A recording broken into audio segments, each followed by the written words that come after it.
LGBT, ça veut dire lesbienne, gay, bisexuel, trans, transgenre, puis Sexuel. transsexuel, c'est ça. Le plus, parce qu'on dit LGBT+, ça définit aussi d'autres minorités que peuvent être les queers, les bispirituels qu'on retrouve chez les Autochtones, ainsi que d'autres petites minorités. Donc, c'est comme un acronyme qui couvre toutes les minorités sexuelles, puis qui représente la diversité de genre aussi. En fin de semaine dernière, on a eu un rassemblement. C'était le deuxième rassemblement de la communauté LGBT+, de la Gaspésie et des Îles-de-Madeleine. On était une centaine de personnes réunies à Pin-Rouge pour passer une journée et demie à discuter de divers thèmes. Mais en même temps, on a fait une mise en contexte avec les résultats d'un sondage pan-gaspésien qu'on avait fait l'année dernière avec le CIRAD, le Centre d'initiation à la recherche et au développement durable, qui a son siège social au Cégep de Carleton. Donc, ça avait été un sondage vraiment exhaustif sur la réalité de la communauté LGBT+, en Gaspésie et aux Îles-de-Madeleine. C'est la première fois qu'on faisait un sondage sur notre communauté dans une région, et on croit au Québec, c'est sûr, et probablement au Canada. Ça ne s'était jamais fait avant.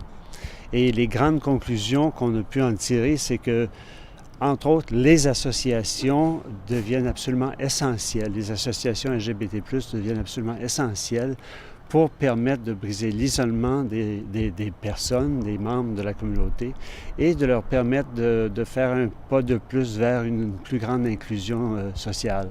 Et en même temps de travailler avec la communauté en général pour une plus grande acceptation et aussi une inclusion de leur part avec la communauté. On a eu une centaine de personnes qui venaient de toutes les MRC et des Îles-de-la-Madeleine. Donc ça, c'est un net succès parce que ce qu'il faut savoir, c'est que sortir comme ça et s'identifier à une activité comme ça demande beaucoup de courage. Même encore aujourd'hui, il y a plusieurs membres de la communauté LGBT+, qui le disent pas encore, qui n'ont pas fait leur sortie de placard ou leur coming out, comme on dit souvent, parce que c'est encore difficile. Même si on a des lois qui nous protègent, souvent, plusieurs ont intériorisé l'homophobie ambiante, ce qu'on a entendu à l'école quand on était petit, ce qu'on voyait dans les médias, ce que les gens racontent comme blagues souvent sur les gays ou les lesbiennes.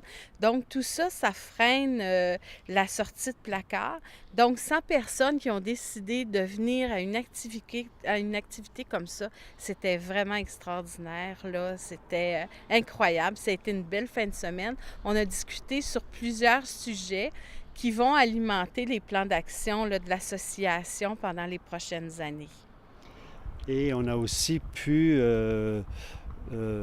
remercier les membres du réseau des alliés et les alliés naturels, c'est-à-dire les personnes non LGBT+, qui contribuent à démystifier la communauté LGBT et à aider à l'inclusion et à l'acceptation. Et ces personnes-là travaillent dans le milieu de la santé, dans le milieu de l'éducation et dans les organismes communautaires. Donc, samedi soir était une soirée consacrée à cette alliance avec nos alliés et on a eu une soirée artistique, culturelle éclatée. Magnifique. Magnifique. Les artistes sous la direction et la conception de Philippe Garon ont littéralement cassé la baraque. Ça a été une soirée absolument magnifique. Oui, oui, oui, vraiment.